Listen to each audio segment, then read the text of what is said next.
Dhaka medical college হাসপাতালের প্রতিদিন হাজারো রোগীর ভিড়। তবে মাহে রমজানের সেই দৃশ্য আরও করুণ হয়ে ওঠে। পরিবারের সঙ্গে ইফতার করার বদলে অনেকেই হাসপাতালের বারান্দায় ছোলা বেগুনি আর আলুর চপ দিয়ে ইফতার সারেন। তাদের কাছে ইফতার নয়, প্রিয়জনের সুস্থতাই বেশি গুরুত্বপূর্ণ বলে জানান স্বজনরা। দেশ জুড়ে তোলপাড় ওয়ালটন ফ্রিজ কিনে আপনিও হয়ে যেতে পারেন মিলেনিয়ার। তেমনি কুমিল্লা থেকে ফয়সাল হোসেন কলেজার টুকরো সন্তানকে নিয়ে ঢাকা মেডিকেল কলেজ হাসপাতালে এসেছেন চিকিৎসা নিতে।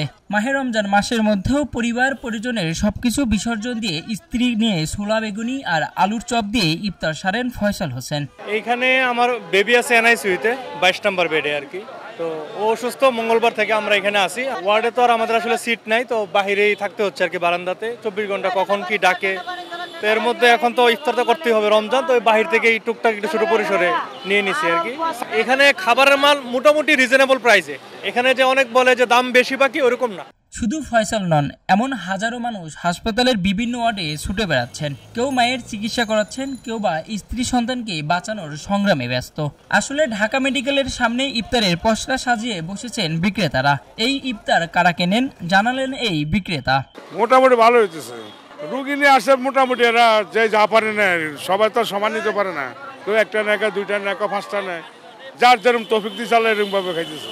দেখা গেছে অনেক আসতে বড় বড় হোটেল যাইতে পারে, এখান থেকে ফুটপাতে ইফতার করে, কিছু রুগী নিয়ে আসে, কম দামে পাইতেছে, কম দামে খাইতেছে আর কি। হাসপাতালের ইফতারের দৃশ্য হয়তো অনেকের কাছে কষ্টদায়ক, কিন্তু এখানে আসা মানুষের কাছে ইফতার নয়, সন্তান বা স্বজনের সুস্থতাই সবচেয়ে বড় চাওয়া বলে জানান তারা।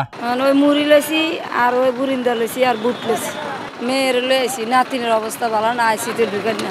ভাই আমার বাড়ি মুন্সিগঞ্জ, প্রতিদিন এই জায়গায় আমি থাইকা ইফতারি করি, দোকান থেকে কিনা আর সেরি করি, দোকান থেকে কিনা, এই আমার অবস্থা বর্তমান আছি। পরিবার ছাড়া ইচ্ছা করতে খারাপ লাগে।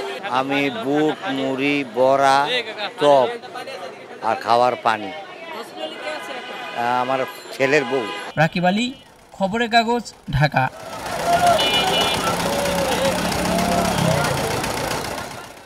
খবরের কাগজ, নিখাত, নির্ভীক, নিরপেক্ষ।